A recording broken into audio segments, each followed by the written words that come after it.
நீ சொல்கிறத பார்த்தா அப்போ அப்போ நான் சாக போகிறேனா?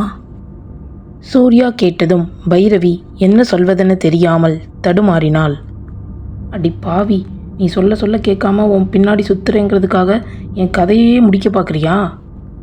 சூர்யா விளையாட்டுத்தனமாக சொல்ல பைரவி கோபமாக அவனை பார்த்து முறைத்தாள். Surya, please be serious. எனக்கு என்னமோ பயமாக இருக்குது. நான் சொல்கிறது கேளு. முதல்ல இந்த ஊரை விட்டு நீ கிளம்பு. பைரவி சொல்லி கொண்டிருக்கும் போதே அந்த அறையின் கதவை யாரோ பலமாக தட்ட சூர்யா பைரவி இருவரும் ஒருவரையொருவர் பார்த்து கொண்டனர். சூர்யா சற்று யோசித்தபடியே சென்று கதவை திறக்க அங்கு சிதம்பரம் நின்று கொண்டிருந்தார்.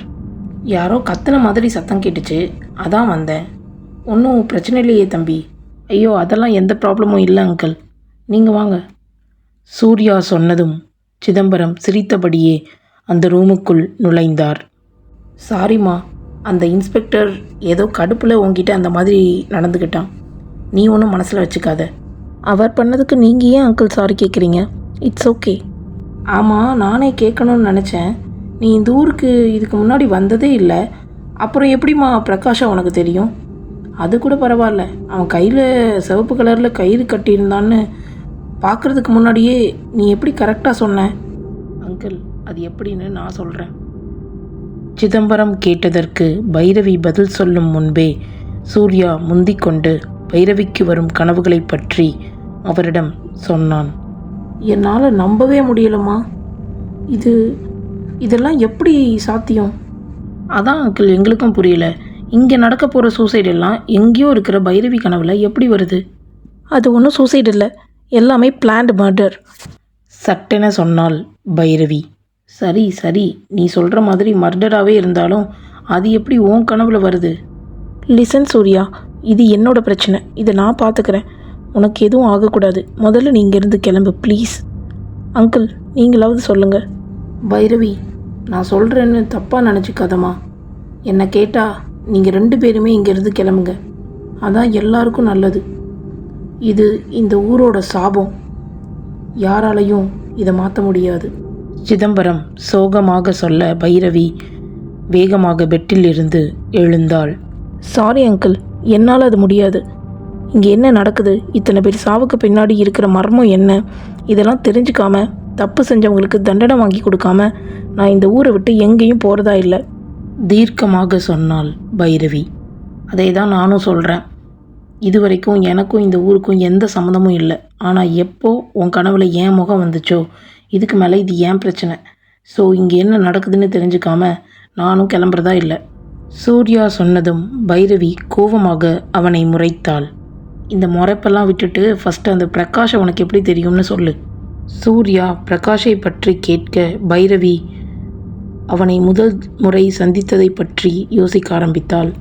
கொஞ்சம் மாதத்துக்கு முன்னாடி ஒரு நாள் நான் லைப்ரரியில் புக்ஸ் ரெஃபர் பண்ணிகிட்டு இருக்கும்போது இந்த பிரகாஷ் என்னை பார்க்க வந்தார். அன்னைக்கு தான் நான் அவரை ஃபர்ஸ்ட் டைம் பார்த்தேன். உன்னால் மட்டும்தான் எங்களை காப்பாற்ற முடியும். நீ வரணும், தாராபுரத்துக்கு நீ வரணும். அங்கே ஒவ்வொருத்தராக செத்துக்கிட்டு இருக்காங்க. அவங்க யாரையும் உயிரோட விட மாட்டாங்க. நீ வா. ஹலோ, யாருங்க நீங்கள்?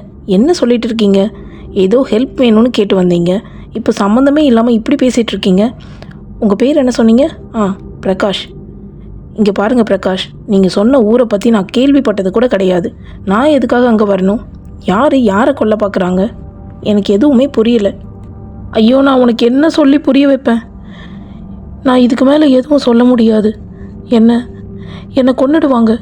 நீ தாமதிக்கிற ஒவ்வொரு நாளும் யாரோ ஒருத்தரோட உயிருக்கு ஆபத்து.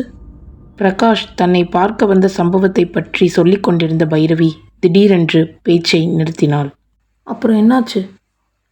அவன் வேற என்ன சொன்னான்? சிதம்பரம் ஆர்வமாக கேட்க பைரவி ஒரு பெருமூச்சு விட்டாள். என்னன்னு தெரியல, திடீர்னு பாதியிலே பேச்சை நிறுத்திட்டு அங்கேருந்து கிளம்பி போயிட்டாரு. அதுக்கப்புறம் அவரை நான் பார்க்கவே இல்லை. பட் அந்த சம்பவத்துக்கு அப்புறம்தான் என்னோடய ட்ரீம்ஸ் ஸ்டார்ட் ஆச்சு. ஒரு கட்டத்தில் இதிலிருந்து தப்பிக்க முடியாதுன்னு நினச்சி நானே இங்கே கிளம்பி வந்தேன். ஆனால் வந்த அன்னைக்கே பிரகாஷ்க்கு இப்படி ஆகும்னு நான் நினச்சி கூட பார்க்கல. கனவில் கூட பிரகாஷோட முகம் எனக்கு தெரியல. அவர் கையில் கட்டியிருந்த கயிறு மட்டும்தான் கிளியராக தெரிஞ்சுது. பைரவி சொல்லி முடித்ததும் அந்த அறையில் ஒரு பெரும் நிசப்தம் நிலவியது.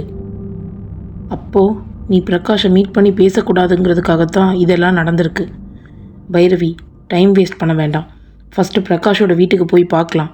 போஸ்ட்மார்ட்டம் முடிஞ்சு பாடியை கொண்டு வந்துட்டதா சொன்னாங்க. அங்கே போய் பார்த்தா கண்டிப்பாக நமக்கு ஏதாச்சும் க்ளூ கிடைக்கும். தம்பி, அந்த பொண்ணு இவ்வளோ தூரம் சொன்னதுக்கப்புறம் எனக்கே கொஞ்சம் பயமாக தான் இருக்குது. உங்களுக்கு ஏதாவது ஆகிறதுக்குள்ளே அந்த பொண்ணையும் கூட்டிகிட்டு இங்கேருந்து கிளம்பிடுங்க தம்பி. இந்த பிரச்சனையை நாங்கள் பார்த்துக்குறோம். என்ன அங்கிள் பேசுகிறீங்க? இவ்வளோ நேரம் பைரவிக்காக மட்டும்தான் இந்த ஊரை விட்டு போகக்கூடாதுன்னு நான் நினச்சேன். பட் இப்போ சொல்கிறேன், இந்த ஊர்லேருந்து இதுக்கு மேலே ஒரு உயிர் கூட போகக்கூடாது. போகவும் விடமாட்டோம். என்ன பைரவி? சூர்யா சொன்னதும் நெகிழ்ந்து போய் தலையசைத்தாள் பைரவி. தனக்கு வரப்போகும் பேராபத்தை பற்றி அறியாமல் பைரவியையும் அழைத்து கொண்டு பிரகாஷின் வீட்டிற்கு கிளம்பினான் சூர்யா.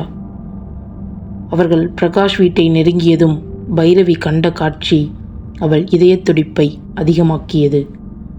சட்டென யார் கண்ணிலும் படாமல் பயந்து நடுங்கியபடி அங்கிருந்து வேகமாக ஓட ஆரம்பித்தாள் பைரவி.